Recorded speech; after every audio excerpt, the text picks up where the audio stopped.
Le stéréotype, c'est de croire qu'on arrive et on pose la problématique et que c'est bon, on a des baguettes magiques. Et voilà. Moi, je freine quand on me demande ça, parce que là, ça crée en fait un imaginaire qui est totalement faux par rapport au travail. Bah non, la psychologie, en fait, c'est une science. Quel est le prix à payer de justement pas prendre en compte cet aspect-là de la performance? On peut pas performer si la tête fonctionne pas. Élever un enfant vers le haut niveau, c'est un rôle encore plus compliqué, je pense, que dans un contexte entre guillemets normal. Comment t'expliques qu'à un moment donné, le plaisir il disparaît? Salut à toutes et à tous et bienvenue dans ce nouvel épisode de Mental de Match. Et aujourd'hui, c'est un épisode un peu spécial puisque je suis allé à la rencontre de Caroline Fanchulo, psychologue du sport et préparation mentale. Elle est notamment passée par un club de Ligue 1 l'année dernière. On aura l'occasion d'en reparler. Et reste bien jusqu'à la fin de cet épisode parce qu'il y a des conseils pour toi, joueuse ou joueur de haut niveau, qui veut des conseils pour tout simplement s'améliorer et performer au plus haut niveau. Allez, je te laisse avec l'interview, j'en dis pas plus.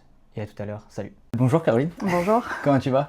Ça va bien. Je suis un peu tendu par rapport au podcast, c'est pas grave. Aujourd'hui, on est là pour parler de sport, on est là pour parler de performance, on est là pour parler de psychologie aussi, d'humain, parce que c'est ce qui nous lie tous les deux à travers la psychologie du sport. Et puis voilà, je te propose qu'on commence. Allez, c'est parti. Alors déjà, dans un premier temps, est-ce que tu peux te présenter et surtout présenter les étapes clés de ton parcours de psy du sport? J'ai deux casquettes, donc mon parcours il est composé de ces deux éléments-là. Je suis psychologue clinicienne, je me suis formée en psychologie suite à ma propre découverte de l'importance du mental en étant une ancienne sportive, escrimeuse. Donc j'ai fait un cursus de psychologie clinique et très vite j'ai voulu travailler dans le milieu sportif. Donc j'ai fait des formations, des stages liés à ce domaine-là. Et par la suite, je me suis plus spécialisée vraiment sur l'accompagnement à la performance. Donc j'ai fait un deuxième master en préparation mentale.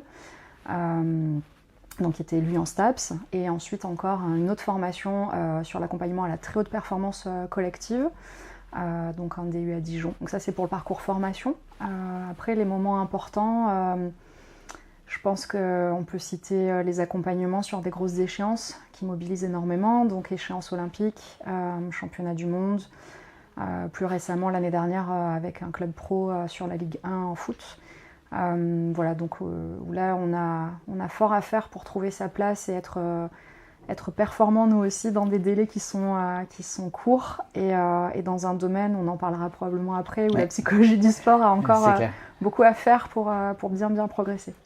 C'est clair. Justement, on enchaîne par rapport à ce sujet-là. Pour toi, comment tu définirais ton rôle en tant que psychologue du sport par rapport à celui de préparateur mental? Et la deuxième partie de la question, c'est est-ce que tu penses qu'il y a des synergies entre les deux métiers et quelle complémentarité tu ferais entre les deux métiers? Ouais. Alors pour le coup, comme je te l'ai dit, moi j'ai les deux casquettes. Je suis et psychologue et préparatrice mentale. Donc en fait, la différence d'exercice, elle va vraiment se situer à l'endroit de la demande. C'est-à-dire, est-ce que dans le cadre institutionnel ou en libéral, on fait une demande qui est plutôt orientée sur la santé mentale, sur l'équilibre, le bien-être, ce qui va jouer aussi sur la performance, mais plutôt dans une vision de connaissance de soi, où on a du temps pour travailler, versus est-ce qu'on est plutôt dans une demande d'action rapide sur le terrain, que ce soit en sport individuel ou en sport collectif. Est-ce que ça concerne les joueurs? Est-ce que ça concerne le coach, le staff? Et là, quand on a une casquette de préparateur mental, on va plutôt travailler sur, alors toujours une analyse circonstanciée, mais quelles sont les actions qu'on va mettre en place et surtout sur lesquelles on va accompagner les protagonistes à eux créer en fait des ressources, des méthodes entre eux. Donc on va avoir un positionnement qui va être beaucoup plus lié à la demande temporelle dans le terrain, au contexte et à des outils. Voilà, donc c'est un peu la différence des deux actions. Et après, du coup, pour te répondre sur la complémentarité, donc là, pareil, ça va dépendre un peu de la place qu'on va avoir dans l'institution. Si on est dans un staff où on a beaucoup de demandes et on peut travailler en équipe, ça peut être intéressant que du coup, psychologues et préparateurs mentaux travaillent ensemble. Si on est dans un staff où on a très peu de place, très peu de temps, très peu de moyens, là, ça va être beaucoup plus réduit. Et du coup, il faut déterminer jusqu'où on va et jusqu'où on ne va pas. Donc là, il faut l'éclaircir. Ce qui est sûr, c'est que le préparateur mental, n'étant pas psychologue, il n'est pas habilité à travailler dans le domaine du bilan psychologique et de la santé mentale. Donc là, il faut qu'il réoriente. Le psychologue, s'il a les deux formations, oui, mais est-ce qu'il est dans un cadre qui le lui permet? C'est-à-dire, est-ce que c'est clair dans la demande, par exemple, avec les joueurs? Pourquoi on se voit? Donc ça doit être explicité clairement, aussi bien pour les athlètes finalement que pour l'entourage, pour que derrière, en termes de travail, on sache ce qui est faisable, jusqu'où on peut aller. Après, pour bien différencier, la formation de psychologue se fait à la fac de psychologie. On peut être psychologue que si on a fait un bac plus 5 avec concours dans la faculté de psychologie de A à Z. Donc voilà, c'est un cursus d'études supérieures dans la fac de psycho, qui n'est pas la fac de médecine, même si on parle de santé mentale, on est vraiment sur une discipline à part entière. La préparation mentale, elle n'est pas encore réglementée sur le titre de préparateur mental en France. Donc ça, c'est au travail. Notamment la Société française de psycho du sport est en train de travailler d'arrache-pied. Alors il y a eu des gouvernements successifs, donc ça prend du temps. Mais pour au moins encadrer le titre et identifier le domaine d'accompagnement aux habiletés mentales. Voilà, et donc jusqu'où on peut aller et quelles sont les connaissances de base qu'il faut acquérir, majoritairement dans des facultés de STAPS, avec des intervenants de psychologie dans les facultés de STAPS. Voilà, donc ils n'ont pas fait le même cursus, du coup ils ne sont pas psychologues. Donc ils vont bien sûr faire une analyse pareil, circonstanciée et dynamique de ce qui se joue, qui va impacter le mental, sans pour autant pouvoir travailler sur des causalités plus complexes au niveau psychologique, que ce soit individuel. Après, sur l'aspect collectif, s'ils ont une formation sur la psychologie de groupe, en effet, le préparateur mental va aussi pouvoir travailler sur le leadership, sur la cohésion, tout comme le psychologue du sport s'il a la formation. Donc ça dépend vraiment du background de formation et du contexte. Voilà, exactement, et de la place qui est assignée aux professionnels dans le projet sportif. Et ça va aussi être très tributaire de la connaissance qu'ont les intervenants, les dirigeants, coachs, staff, etc., pour dire ok, quelle est la portée qu'ils veulent permettre ou pas, quels moyens pareil ils mettent en place, quel est le niveau de collaboration, est-ce qu'on est inclus à l'intérieur du staff sur le terrain ou est-ce qu'on est intervenant extérieur, donc on n'aura pas la même capacité de communication. Donc tout ça peut interférer. S'il y a 2 intervenants, mettons psychologue et préparateur mental, il y a vraiment tout intérêt à ce qu'ils soient vraiment partie intégrante du staff pour qu'ils puissent observer les mêmes dynamiques et échanger et ensuite se répartir. Ok, qui va travailler sur, par exemple, l'accompagnement individuel, qui va travailler sur l'accompagnement du coach ou l'accompagnement du collectif. Voilà, donc ensuite on peut réfléchir en bonne intelligence, mais il faut arriver à une analyse commune et pour ça il faut se donner du temps de travail. Donc il y a les compétences, le projet, le cadre qu'on définit, et du coup, les moyens, forcément, qu'on met en place. Tu as parlé de la nécessité pour les dirigeants d'être sensibilisés à la préparation mentale et à la psychologie pour pouvoir justement créer un projet autour de ça. Quels sont les principaux stéréotypes que tu vois le plus souvent, que ce soit chez eux, mais aussi chez les jeunes, que tu peux accompagner? C'est quoi les principales idées reçues par rapport à ça? Pour ceux qui ne sont pas sensibilisés, parce que voilà, il y a quand même, on va dire, des réponses différentes selon l'interlocuteur. Pour ceux qui ne sont pas sensibilisés, la psychologie peut être un peu catégorisée sur de l'assistanat, de la faiblesse, voilà, quelque chose du côté de la vulnérabilité.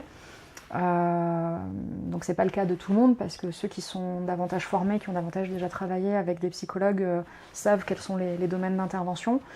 Après, peut-être que pour clarifier, il faut pouvoir aussi resituer notre contexte historique. En France, la psychologie, elle a quand même été très reliée à ses racines, qui étaient la psychanalyse, beaucoup plus que dans des pays anglo-saxons. Et en effet, les découvertes psychanalytiques, donc je parle de Freud, à cette époque-là, dans les années 1900, étaient quand même liées à l'identification de troubles somatiques qui n'avaient pas de cause somatique. Donc on était dans le domaine de la pathologie. Mais à partir de là, on parle des années 1900, il y a eu tout un courant d'études. On n'y est plus. On est en 2025. Voilà, il y a eu tout un champ d'études scientifiques qui maintenant a une portée internationale. Donc on en est bien loin, bien sûr, comme tous les autres domaines ont évolué, comme la médecine.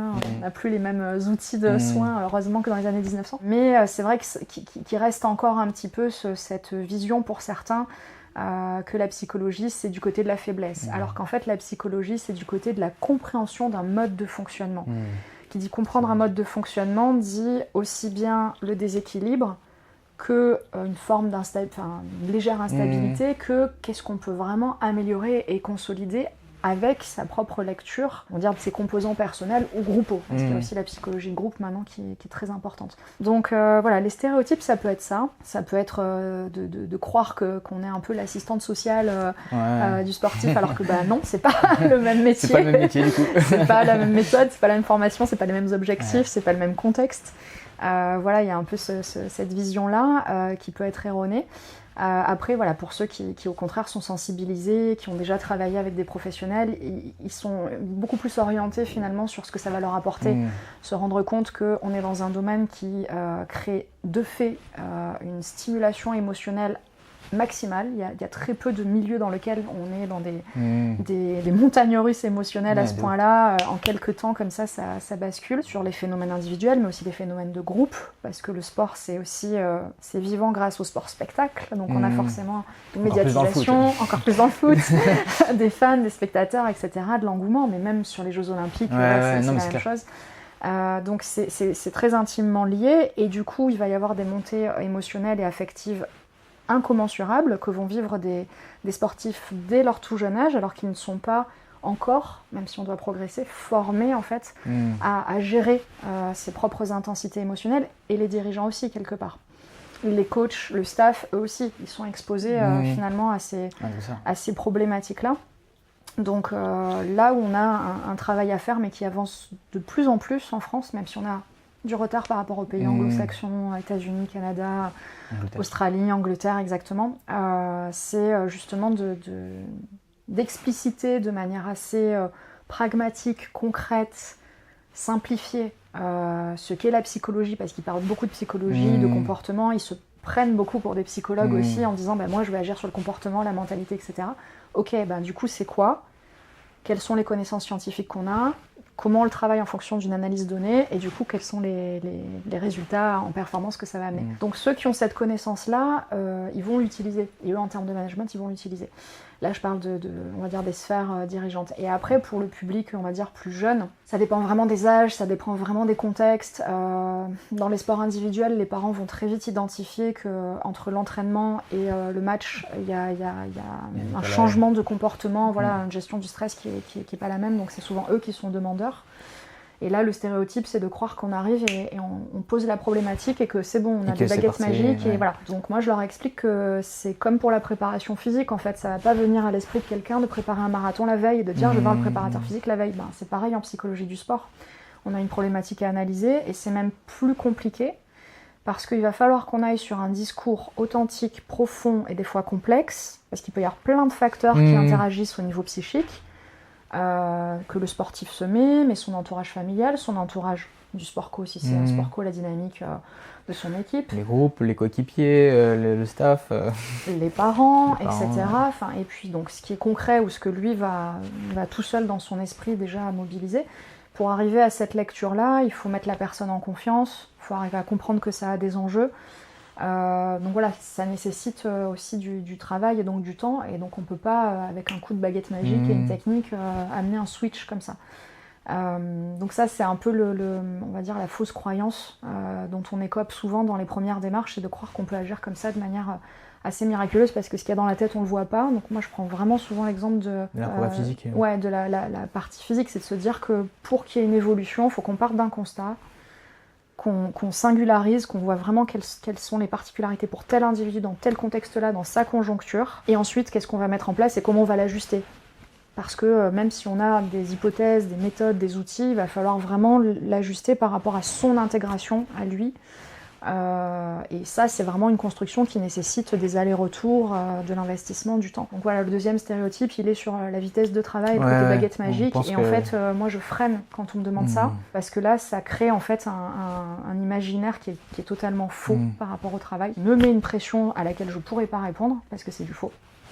Et du coup, on réexplique. Donc ça, en individuel, c'est plus facile de le faire. Dans un collectif ou dans un club, on va passer par la définition des objectifs. Ok, quels sont vos objectifs, quelles sont vos priorités, qu'est-ce qu'on peut mettre en place, et là du coup on va devoir un petit peu faire des choix. Qu'est-ce qu'on met en premier, en priorité? Ouais, on va devoir faire des choix, parce que nous on peut avoir une vision de tout ce qui serait idéal pour vraiment amener à l'optimisation complète, mais ensuite il y a une dynamique de groupe, une conjoncture qui fait qu'il faut bien prendre cette mesure-là et arriver à s'ajuster, et ça c'est un gros travail aussi. Lesquels parmi ceux-là, ceux que tu as cités juste avant, lesquels tu trouves le plus limitant, le plus frustrant par rapport au développement de la psychologie de manière générale en France, dans le sport? Ce qui est frustrant, si on fait des comparaisons par rapport à d'autres pays, ou si je fais des comparaisons entre certaines disciplines sportives qui sont plus ou moins mûres sur l'accompagnement psychologique, c'est le manque de connaissances en fait. Le fait tout le monde parle de psychologie, tout le monde parle de mental, sans être psychologue, sans être spécialiste. Et finalement, quand on va creuser un petit peu sur les connaissances, il y a une confusion entre une forme d'aura, une forme de leadership naturel qui va faire que je vais motiver la personne, voilà, je vais la galvaniser, je vais lui donner la motivation en effet qu'elle n'aurait pas. Alors que, non, la psychologie, en fait, c'est une science. Il faut l'étudier pour la connaître. Il faut avoir beaucoup d'humilité et de discernement aussi pour pas mettre son ego dans les attentes, justement, de travail avec l'athlète. Parce que dans le terrain sportif, il y a quand même aussi ça. Beaucoup d'intervenants qui sont là pour des raisons qu'on pourrait questionner. En termes de réussite par procuration, dire on a gagné. Non, pour moi, c'est le sportif qui gagne. Voilà, donc amener ces connaissances-là de manière à la fois rigoureuse, intègre, respecter le timing, respecter les besoins individuels, prendre en compte la synergie de groupe, voilà, c'est un travail qui en fait nécessite du temps, nécessite de la construction. Je pense que c'est à cet endroit-là qu'on a du chemin à faire, contrairement à, je pense par exemple aux États-Unis, au Canada, qui se posent même pas la question. En fait, ils ont des années, des décennies même d'avance. Alors peut-être, comme on l'a évoqué au début, ils ont, eux, utilisé une approche de la psychologie qui était beaucoup plus pragmatique, dès le début. C'est-à-dire de quoi on parle, quels sont les outils, comment on le mesure, comment on sait qu'on progresse. Donc peut-être que ça a permis plus de lisibilité, plus de confiance, enlever un petit peu ces fausses croyances et ces tabous. Oui, le mettre en pratique plus rapidement. Je ne sais pas si c'est plus rapide, mais en tout cas, il y a l'aspect concret. Se dire, ok, sur quel va être le résultat, vers quel résultat on veut tendre. Et du coup, quand on choisit cet outil-là, pourquoi voilà, d'arriver à vraiment l'expliciter. Donc on n'est plus dans une sphère finalement d'ego, de motivation, de charisme, tu vois.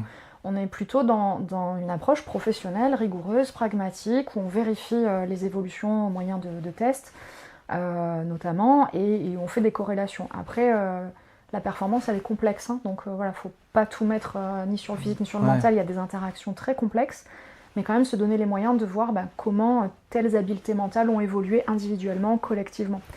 Donc c'est peut-être aussi ce sur quoi on a à progresser, diffuser plus de connaissances. Oui, c'est notre responsabilité aussi. Ouais, on est là pour ça aussi. Moi, c'est pour ça que j'accepte de communiquer beaucoup là-dessus. Je pense qu'au plus, on va rendre ces connaissances-là très simples, très, très naturelles, sortir des fausses croyances, avec des bons outils, avec des bonnes formations, pas en promettant la lune. Au plus, je pense que naturellement, parce que c'est de la logique, après, ça va prendre sa place. C'est du bon sens. On peut pas, en fait, performer si la tête fonctionne pas, donc maintenant on en parle. Donc je pense que c'est là où on a du chemin à faire, bien que ça ait beaucoup, beaucoup évolué ces derniers temps, on a des bons ambassadeurs qui en parlent. Ouais, c'est clair, on en parlera plus tard, mais...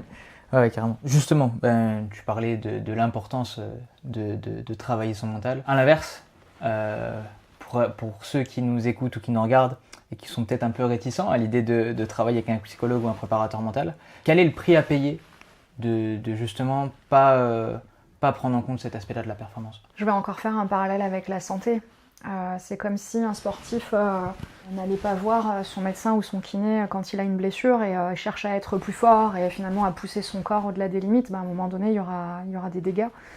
Voilà, pour moi, c'est un peu le même cheminement, c'est-à-dire que le fait de ne pas apprendre à se connaître, de ne pas comprendre ses réactions émotionnelles, qu'est-ce qui fait qu'on est plutôt sensible à tel ou tel sujet qu'on va soi-même convoquer ou qui vient de l'extérieur et qui va faire qu'on va créer une pression, on va créer un manque de confiance, on va créer du coup peut-être un masque.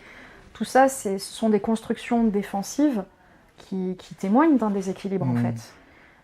Donc tôt ou tard, ce déséquilibre va faire qu'on ne pourra pas s'appuyer sur toutes ces ressources. On ne pourra pas compenser éternellement. Donc il y aura une fracture. Alors au sens physique du terme, ça va être une blessure. Au sens psychique du terme, ça va être, à un moment donné, on va appeler ça un blocage, on va appeler ça un craquage.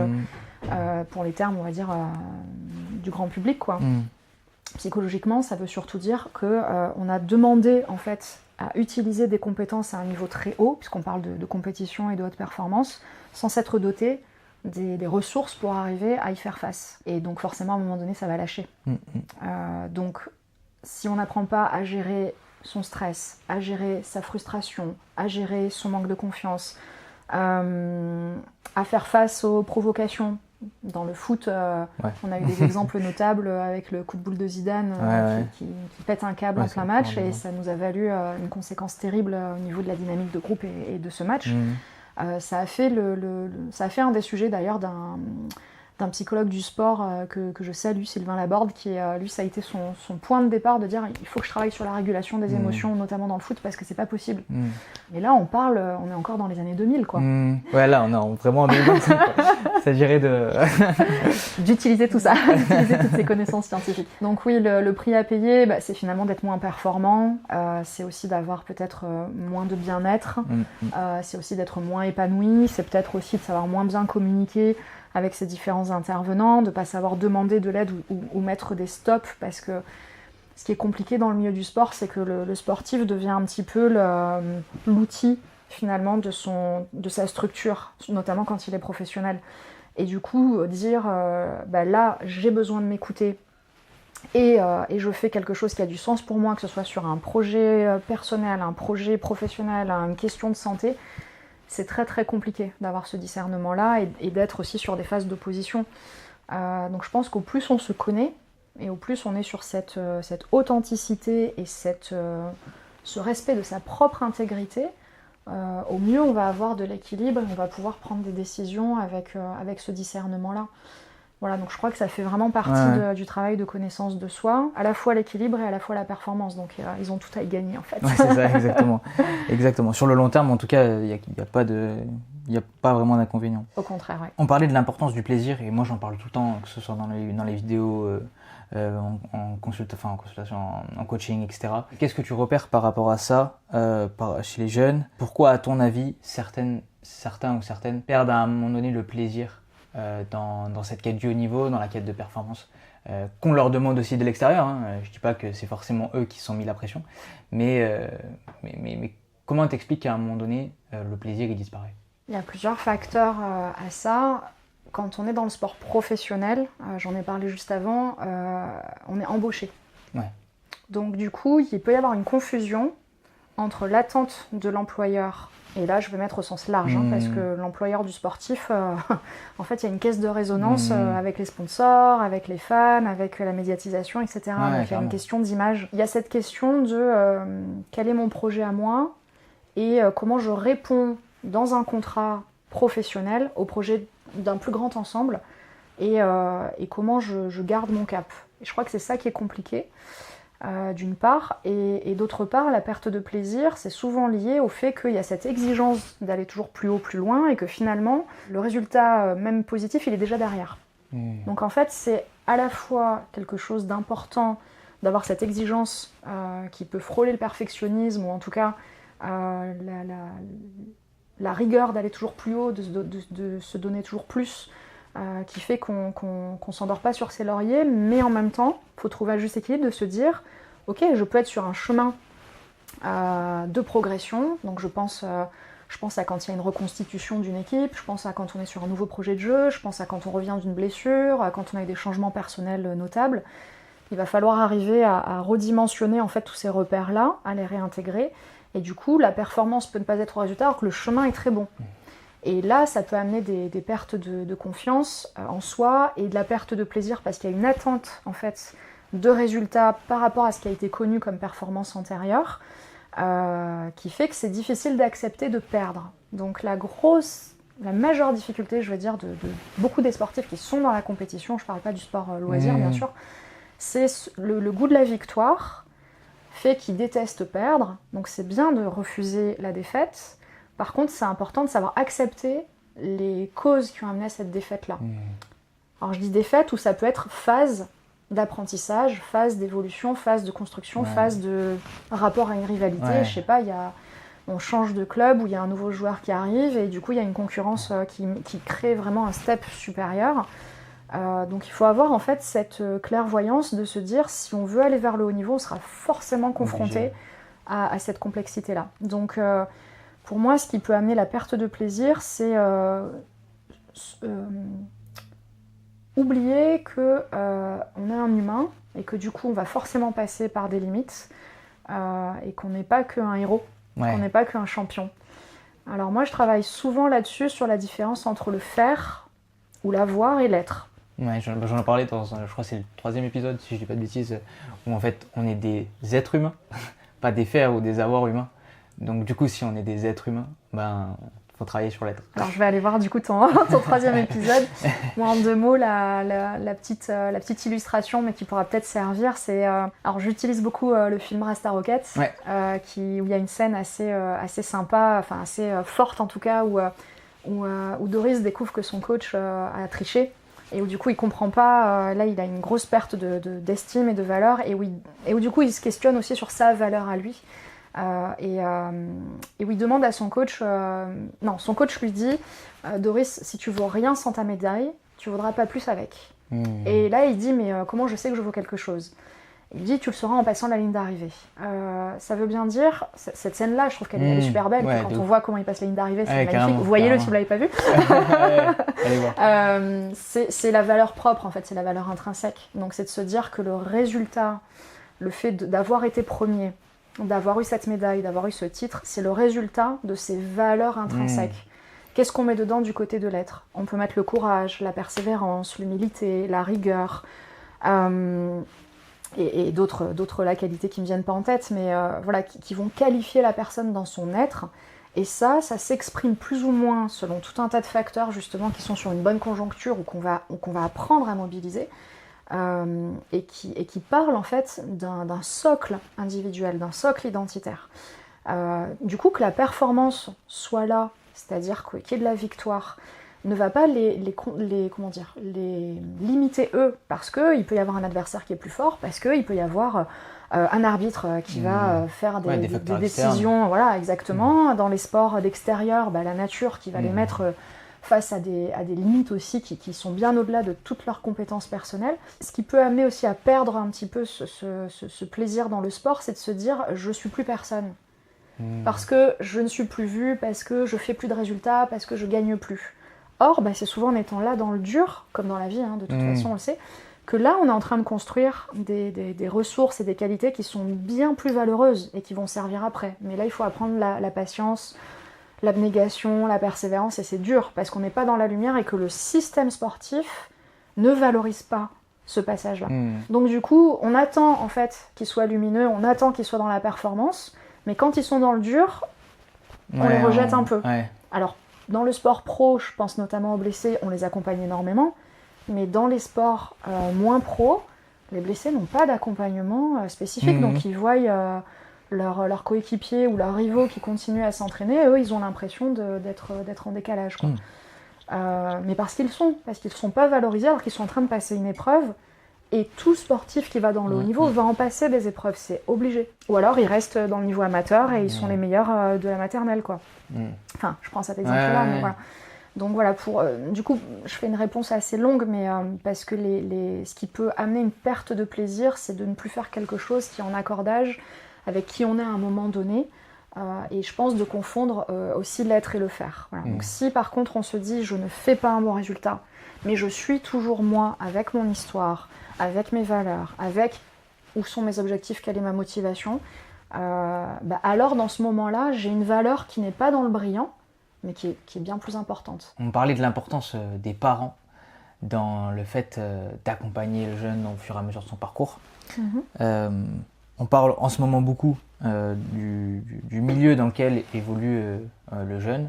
Je parle notamment, moi j'ai rencontré pas mal de parents là-dessus, et dans le foot c'est très commun, le projet Mbappé, on veut faire de notre enfant le meilleur joueur, etc. etc. Comment toi t'accompagnes les jeunes pour créer une autre identité que celle du joueur, pour que justement à terme, il n'y ait pas cette perte de plaisir dont on parlait juste avant? En fait, il y a plusieurs axes d'intervention.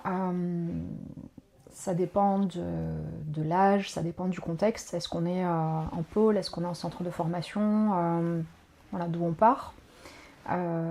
Si on a une capacité de travail direct avec les parents, c'est de les aider à comprendre quels sont les enjeux qu'ils font porter sur leurs enfants, si on peut travailler là-dessus. Selon les sports, il n'y a pas toujours le même background en fait. C'est-à-dire que les parents ne sont pas forcément eux-mêmes d'anciens sportifs de haut niveau. Ils peuvent être issus de conditions socio-économiques assez dévalorisées et du coup voir en effet un potentiel en fait d'ascension sociale et socio-économique, notamment dans le cadre du foot là, qui est ce qui nous réunit aujourd'hui. Donc ça dépend vraiment de la capacité d'interaction et de la sensibilisation qu'on va pouvoir amener auprès des parents. D'une part, est-ce que ensuite le staff, l'institution est porteuse aussi d'un projet qui soit sur l'individu, sur l'équilibre de l'individu, des jeunes notamment, voilà, parce qu'ils ont aussi eux des enjeux financiers, de formation qui sont quand même importants, donc ils sont entre l'individu et la performance. Donc est-ce qu'il y a un staff qui est assez pluridisciplinaire et qui peut être un peu garant de cette réflexion-là sur l'équilibre aussi ou pas? Donc ça dépend vraiment du projet politique finalement du club ou du pôle ou des fédés d'ailleurs. Donc pour éviter qu'il y ait finalement cette surpression mise sur le dos des gamins, parce que ça reste en fait des très jeunes enfants, ça commence très tôt, ça passe vraiment par cette sensibilisation-là de l'entourage. Et ensuite, du jeune lui-même, qu'il arrive à réaliser que, notamment dans le foot, c'est un des sports les plus concurrentiels au monde, en termes de nombre de licenciés. Donc ça veut dire qu'il va être confronté à une rivalité qui est incommensurable par rapport à d'autres sports. Je pense à des sports individuels, où il y a moins tout simplement d'adhérents dans une fédé. Donc c'est un sport extrêmement, j'ai envie de dire, risqué en termes de rêve, c'est-à-dire on peut rêver très grand, mais quel est le pourcentage de réussite pour arriver à cette très haute performance? Il est minime parce que il y a un énorme entonnoir, quoi. Voilà, donc c'est de comment aussi permettre aux jeunes, on en parlait juste avant, d'apprendre à se connaître pour qu'ils soient aussi à la fois heureux de ce qu'ils peuvent développer dans un projet de jeu, à la fois qu'ils deviennent une personne de plus en plus solide. Donc ça va passer par une maturité en fait de connaissance de soi qu'il faut pouvoir accompagner petit à petit dans un projet éducatif, il me semble. Voilà, donc ça va vraiment dépendre de l'interaction qu'on va pouvoir avoir avec les parents et selon les zones géographiques, quand les enfants sont en internat et qu'on n'a pas accès du coup pour voir les parents, ça peut être compliqué. Donc on peut faire des temps de rencontres, de présentation de projets. La Fédération française de foot est en train de travailler actuellement sur des outils. Là, on a vraiment des réunions à Clairefontaine de tous les psychos qui travaillent dans les pôles foot espoir pour créer des outils justement de connaissances pour les parents, pour l'entourage, parce que c'est quand même eux qui vont rester dans un lien le plus étroit finalement avec les jeunes, quoi. Donc c'est en passant aussi par cette acculturation de ce qu'est le milieu du foot et le milieu de la compétition qu'on va pouvoir les aider aussi à prendre une juste place, d'une part. Et puis l'autre sujet, ce serait de les aider à travailler aussi sur leurs propres variations émotionnelles. C'est-à-dire qu'est-ce qu'ils font, qu'est-ce qu'ils mettent sur le dos de leurs enfants, mais aussi comment eux, ils vivent leur propre ascenseur émotionnel, comment ils vivent le fait d'être dans les tribunes, alors que jusqu'à ce qu'ils confient leurs jeunes à un centre, c'était eux qui disaient aux gamins comment se comporter, comment réagir, notamment par rapport à ces réactions émotionnelles. Là, eux, ils vont être témoins encore une fois, d'ascenseurs émotionnels très forts, de dynamiques de groupe, ils peuvent avoir des sentiments d'injustice, ils peuvent se prendre pour le coach ou pour le sélectionneur qu'ils ne sont pas, mettre leur enfant en porte-à-faux. Donc, il faut aussi les aider à mettre du sens et de la lucidité sur leurs propres éprouvés en tant que parents. Voilà, pour arriver à construire un équilibre, parce que c'est élever un enfant vers le haut niveau, c'est un rôle encore plus compliqué, je pense, que dans un contexte entre guillemets normal où déjà chaque situation est singulière. Plus au niveau déjà dans un premier temps et encore plus dans le foot qui est un sport vraiment à part. Très concurrentiel. Ouais, très concurrentiel. Justement, là si tu avais un conseil pour un parent qui nous écoute ou qui nous regarde pour arriver à trouver cet équilibre-là et ce juste milieu entre accompagner mon enfant au mieux et en même temps garder une gestion émotionnelle et tout ce qui est à côté propre à elle et équilibré. Je pense que ça passera nécessairement par le fait en tant qu'adulte, travailler à son propre équilibre. Voilà, c'est-à-dire un parent ne peut pas être suffisamment aidant pour son enfant si lui-même est déstabilisé, quelles que soient les raisons, que ce soit ses propres raisons professionnelles, de santé, familiale, conjugale ou autre, ou que ce soit des raisons liées à l'activité de son enfant dans le milieu du sport. c'est vraiment de se rendre compte qu'au plus lui, il sera stable, lucide, capable de gérer ses émotions, au plus il aura un comportement qui sera ajusté, mesuré par rapport à son fils ou sa fille. Donc c'est déjà ça. Dans le couple aussi, d'avoir cette concordance, parce que des fois on a des décalages entre le papa qui est projet foot, la maman qui est plutôt projet scolaire, et puis du coup l'enfant qui est un peu tiraillé entre les deux. Donc d'arriver à co-construire cet équilibre qui n'est pas évident non plus, parce qu'après dans les systèmes sport-études en France, on a quand même des aménagements qui ne sont pas si facilitants que ça. Je pense notamment à d'autres pays. On n'a pas une culture du sport en France qui est quand même vraiment au premier plan, faut se le dire, malgré les JO qui sont passés, ça n'a pas changé grand-chose. Donc voilà, qui est aussi une concordance pour un peu accorder les objectifs du couple, de la famille au sens large, parce que l'enfant il va être sorti aussi de sa fratrie, de ses copains. Donc comment les enfants qui restent à la maison aussi vont être pris en compte? Est-ce qu'ils sont un peu du coup moins importants parce qu'eux ils n'ont pas de projet sportif derrière, ou est-ce qu'ils font un autre sport? Enfin voilà. Donc d'avoir aussi cette vision sur la dynamique globale, parce que c'est très bien d'accompagner vers le haut niveau, mais ça va rester aussi un être humain avant tout, et s'il y a une sortie aussi d'un projet sportif, comment ça se passe, la réintroduction, comment eux ils gardent leur équilibre. On en parlera après, mais...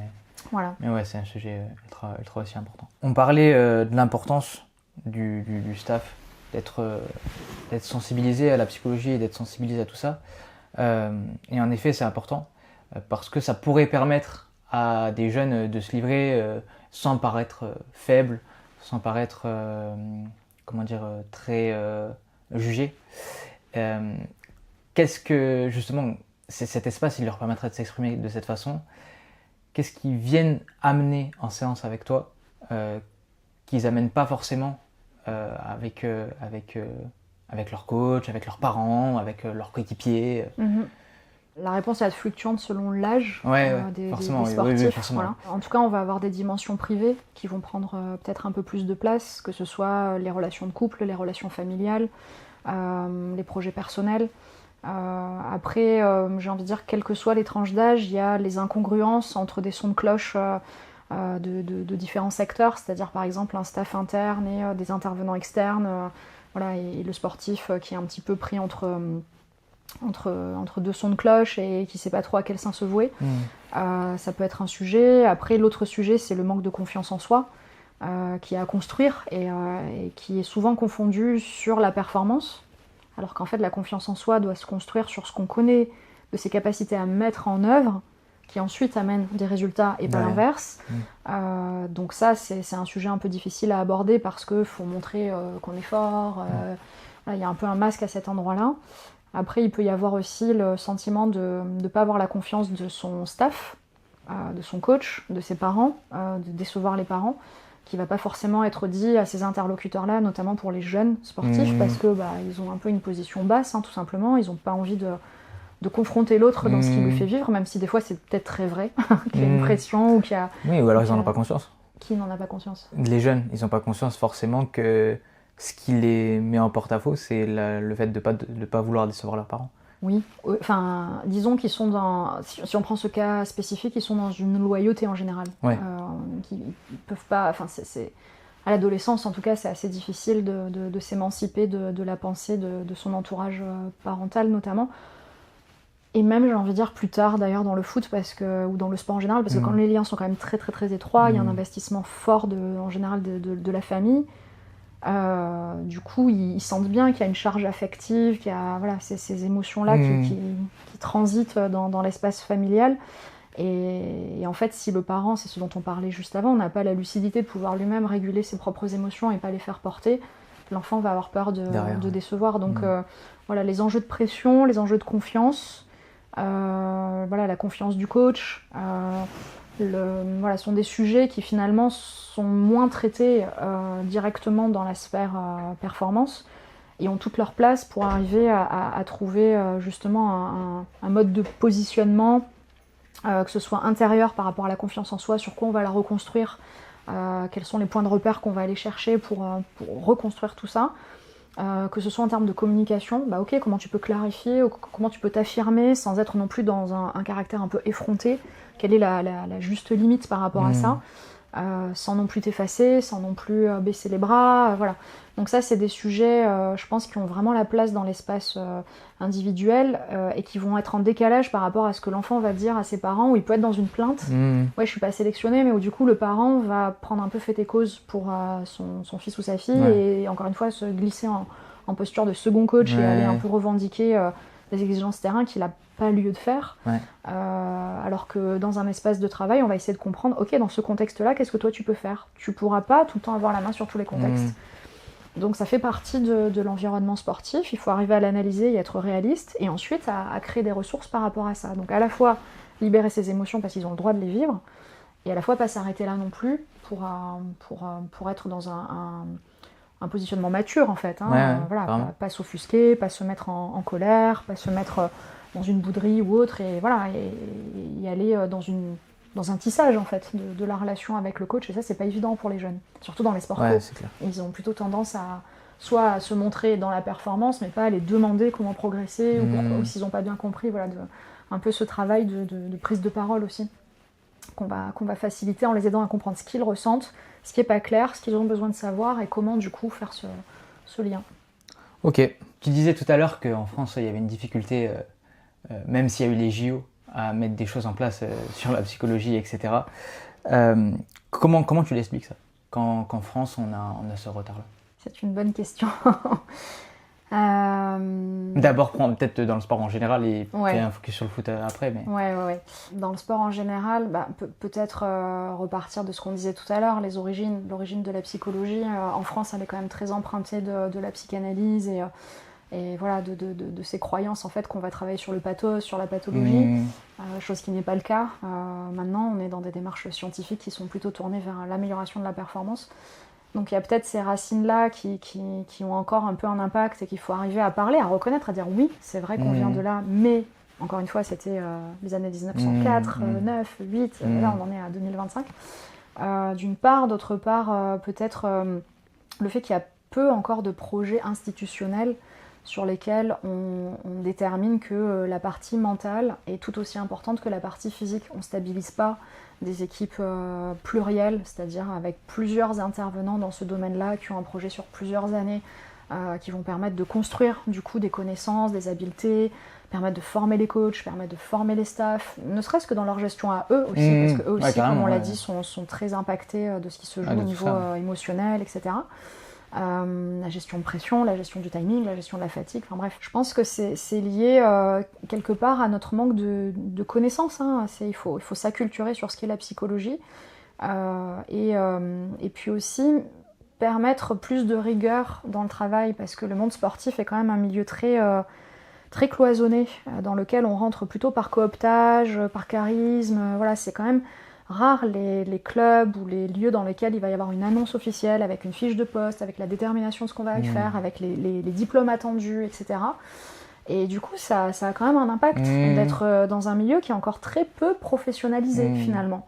Et où on mélange un peu les casquettes, quoi. Il suffit qu'il y ait quelqu'un qui ait du charisme, qui ait une carrière de sportif, qui ait un peu la parole facile et qui confonde, comme on l'a dit, son leadership naturel avec ce qu'est la psychologie, et qu'on lui laisse une place, et que derrière, éventuellement, il y a des conséquences pas très heureuses en termes de résultats. Moi, j'ai rencontré des dirigeants de clubs ou des entraîneurs qui ont refusé de travailler avec des psychologues, même en stage, même en formation, parce qu'il y avait eu des conséquences négatives à cet endroit-là. Donc je pense que ça va passer aussi par expliquer ce qu'est la psychologie, la psychologie du sport, bien le définir et donner ces éléments de connaissance dès les plus jeunes en fait. Donc là c'est le projet de la Fédé de foot, vraiment d'augmenter maintenant au niveau de connaissances et de compétences sur les habiletés mentales notamment, de former les entraîneurs, de former les staffs, de former les dirigeants, en tout cas de les sensibiliser pour que derrière il y ait une compréhension que oui, le mental est fondamental et que il doit être travaillé par des professionnels, par des spécialistes qui ont une formation rigoureuse là-dessus, qui savent, comme on l'a dit tout à l'heure aussi, rester à leur place, pour pas qu'il y ait des jeux d'influence, pour pas que notamment les coachs aient peur que le psy ou le PM prennent la main sur son leadership. Non, de bien expliciter ce sur quoi on travaille et de se mettre d'accord là-dessus. Voilà, donc je pense que ça va passer par aussi des paroles comment dire, des porte-paroles en fait, des sportifs. Des ambassadeurs. Voilà, je cherchais le mot, merci, des ambassadeurs qui, comme ça commence à être le cas, qui parlent aussi bien d'accompagnement à la performance, de santé mentale, voilà, de vraiment simplifier ce sujet-là et le valoriser aussi à sa juste mesure. Voilà, pour que derrière ça devienne finalement une pratique à part égale avec le physique, avec le technique, à part égale en termes de temps, en termes de moyens, en termes de nombre de professionnels, en termes de pérennité du projet, pour qu'on puisse construire dessus. Qu'est-ce qui fait, à ton avis, qu'aujourd'hui, ça fait le lien avec ce qu'on disait avant, hein. Qu'est-ce qui fait aujourd'hui que les sportifs professionnels, notamment dans le foot, on en parle très peu. Enfin, j'ai l'exemple d'Aurélien Tchouaméni qui en avait parlé une fois dans une interview d'après-match en Coupe de France. Enfin, c'est très rare encore les pros qui parlent de la préparation mentale, de l'importance de ça. Oui, on dit le mental c'est important, mais dans les faits, comment on le travaille, il n'y en a pas beaucoup qui en parlent. Comment t'expliques ça? Peut-être que ce qu'on peut observer déjà en termes d'ambassadeurs, c'est que par exemple un Teddy Riner, une Elodie Clouvel, un Florent Manodou, si on va sur la scène internationale, Michael Phelps, Simone Biles, Léon Marchand, Nadal, Djoko, etc. Sont issus de sports individuels. Donc il y a peut-être aussi plus de facilité quand ce sont des athlètes déjà accomplis, qui n'ont plus rien à prouver dans leur carrière, ou en tout cas qui ont un certain aplomb à parler des clés finalement et des ressources qui les ont aidés, un peu comme un modèle pour inciter, donc de partager ça. Dans le sport collectif, c'est vrai qu'il y a, et notamment dans le foot, il y a quand même une vulnérabilité sur les postes. La carrière du sportif, on sait qu'elle peut s'arrêter pour des causes de blessures, mais dans le foot, elle peut aussi s'arrêter à cause du mercato, pour des changements de projet de jeu, parce qu'il y a l'arrivée d'un nouveau rival, ou en tout cas un concurrent de poste qui met vraiment en difficulté le joueur. Donc si derrière, on croit toujours que la psychologie, c'est parler des faiblesses, à ce moment-là, exposer que oui, une rivalité, un manque de clarté, ça crée de la difficulté, alors on va pas le dire clairement. Donc on va peut-être le cacher. Donc peut-être qu'ils vont, et d'ailleurs certains ont des accompagnateurs qui sont d'ailleurs pas tous très bien formés, et qui créent cette relation un petit peu exclusive, qui les rassure, mais qui n'est pas forcément très en lien avec le staff, qui n'est pas forcément très carré non plus sur les outils scientifiques et autres. Voilà, donc disons qu'ils vont avoir leurs accompagnateurs, mais sans forcément les mettre au devant et sans forcément le revendiquer comme en étant un outil de performance. Voilà, donc il y a peut-être cette question-là. Après, Valentin Rongier, on a parlé l'année dernière, un peu cette question notamment dans le foot, d'avoir une image de l'homme viril qui dit qu'il a besoin de personne, alors qu'en fait, on va travailler sur de l'intelligence, sur de la compréhension, sur de l'analyse, sur de la pondération, sur des habiletés mentales. Voilà, donc peut-être qu'il n'y a pas eu suffisamment cette culture, notamment dans le milieu du foot, qui maintenant commence, comme on disait, un peu à rattraper son retard. Je pense notamment à la Fédé de rugby qui travaille dessus depuis 20 ans et qui est très avancée dessus.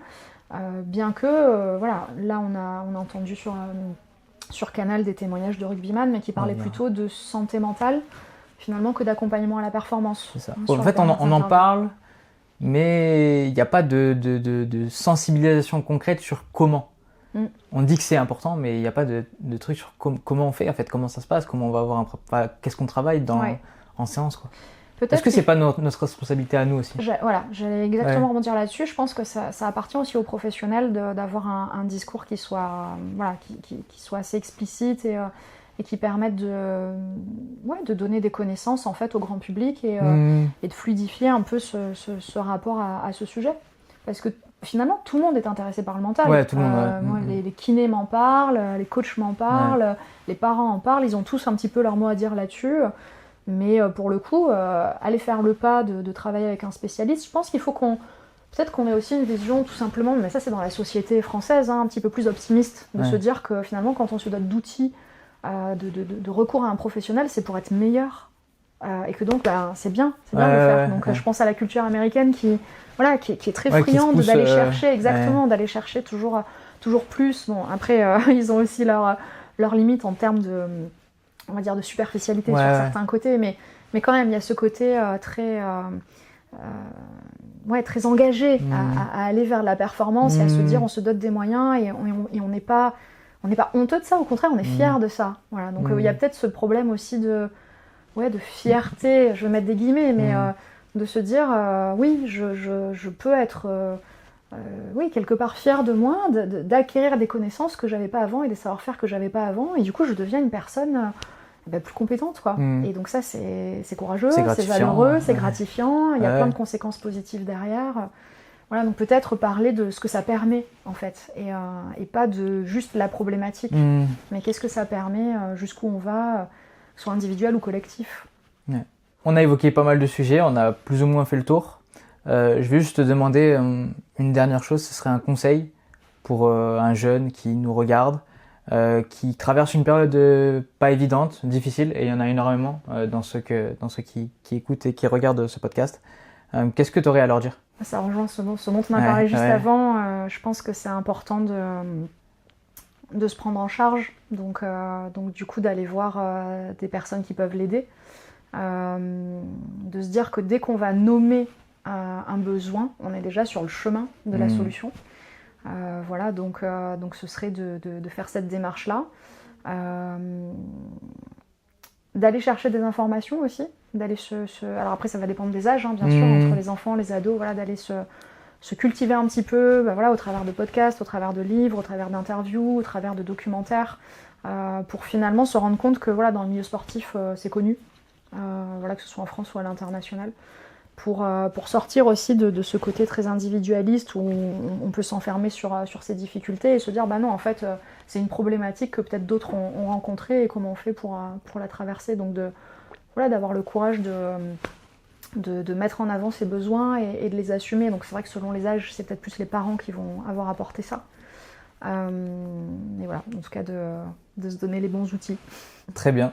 Écoute Caroline, merci de m'avoir reçu. Je t'en prie, avec plaisir. Dans ton cabinet. C'était un plaisir d'échanger avec toi. Et puis, écoute, j'espère que ce sera écouté. J'espère que ça vous a plu. Et puis, on se retrouve la semaine prochaine pour un nouveau épisode. Merci à toi. À bientôt. À bientôt. Merci à tous d'avoir suivi cet épisode. Je remercie aussi Caroline de m'avoir ouvert les portes de son cabinet.